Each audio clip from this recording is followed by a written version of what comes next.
Alright, since we still got the car on the ground, we're going to shift our focus to doing the body work on the roof, just so it's easier to get to while it's sitting low. And we've done just the first blocking on this after we guide coated it, and figured out where all of our imperfections are. And we got a few little low spots and a couple of high spots. That's a high spot glaring through, and a little bit of low. And there's still a lot of primer on this, so we're going to sand some more on some of these that look like they're very minorly low, and see if they'll block all the way out.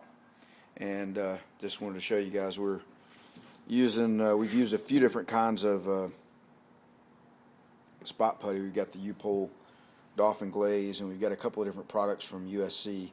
I know Jeff at James Freddy's there seems to be using the USC stuff and liked it, and I saw some others using it as well. And I know Pisser uses icing a lot, and of all these I really like the USC Pro Glaze. It's a little bit thicker than the Dolphin Glaze and the icing, and holds on a vertical panel pretty good, and is really seems to be super easy to sand, and noticeably easier than some of the others. So anyway, got a few low areas here.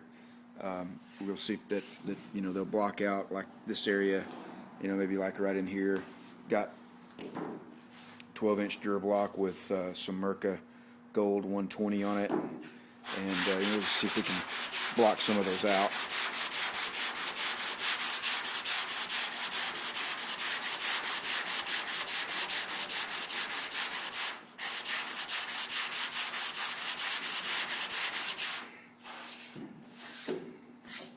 And you can see the low area that was right there is pretty much gone. It's got just a little bit left in there, a little bit right there, and but I think we can get all that to block out. A couple of these are lower. You see the darkness. That'll be needing a little bit of filler. And up here as well, pretty low spot right there.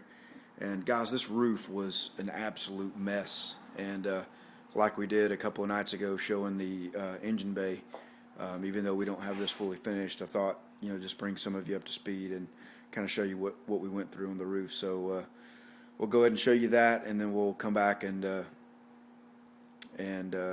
show you what we're going to do on the roof tonight after we get some of these spots filled in. Alright, here's what the car looked like when we brought it home. You can see Matt was quite the youngster there, and so the first thing we started on was the roof, and as you can see here, the drip rails were pretty much rusted out and in really bad shape. So we took some sheet metal screws and screwed the good part of the metal to the inner structure to keep it in place. And then this car was a convertible top car, and you can see where the top had been pulled back, and it was just really rusted out bad, lots of pitting and so forth. So anyway, so we went ahead and cut out the rusted out section, and we treated and painted the inner surface area, just the surface rust there, and then we cut out some patches and patched it in, and you can see the initial tack welds here, and those welds, looking back at them, were not hot enough, but here it was all welded up and ground down, and getting ready for some filler. So we did the fiberglass filler over the weld areas, and we had a lot of other just creases in peaks of the car and so forth. And here was a body line that had a pretty big dent in it that we ended up pulling out and getting it most of the way out, as you can see there, and then we just finished it off with a little bit of filler.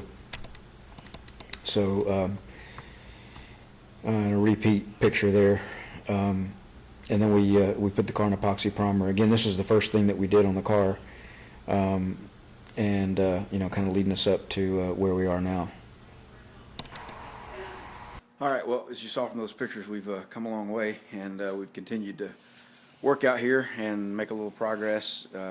Gone over the entire roof again with some 120 and removed more of the material, and really revealed the spots that are going to need a little bit of filler. So just a little one right here, that's a high spot, and just a little bit of lowness there that might come out in the next phase of primer, and then that's a pretty deep one. That was that's beneath a repair right there. There was a rust spot that was all the way through, and I patched it. So it just needs a little bit more filler in there. And so one little ding right there. And all that we saw along the ridge here earlier blocked out really good. And one low spot right there on this edge, which is not going to be fun. But as you saw in the pictures, this entire section here was rusted out pretty bad, and so we got it looking good. So anyway, we'll go ahead and scuff those out and get a little bit of putty on them and get it blocked out, and hopefully we'll get this roof part of this thing done, get it ready for the next stage of primer, so we can get it back on jack stands and continue to move forward with the fenders and hood and all the front end parts and all that. Also, we're going to put the engine back in this weekend to get it out of the way. All right, we'll come back in just a little bit and show you a little bit more.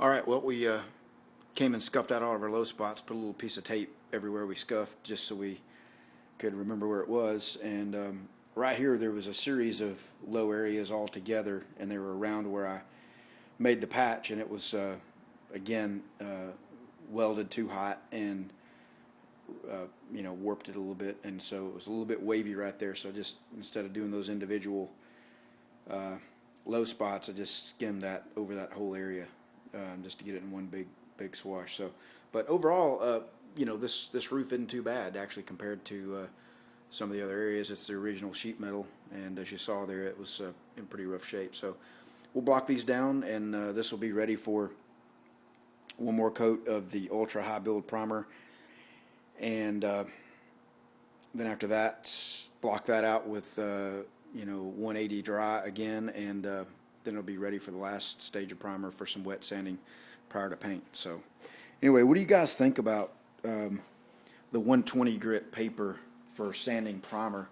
I hear a lot of you guys use the 180, and on sanding primer, for me, the 180 really clogs up the sandpaper very quickly, and so I found it easier just to hit it all with 120 to knock it down, and then come back and finish it off. Just get the 120 grit scratches out with the 180, because I think most of the primers want you to go over at least 180 up to 220 or so, for your next coat. So anyway, be curious what everybody else does, what you think about doing the 120 and then going 180. All right, we'll come back when we get this blocked out and wrap it up for the night.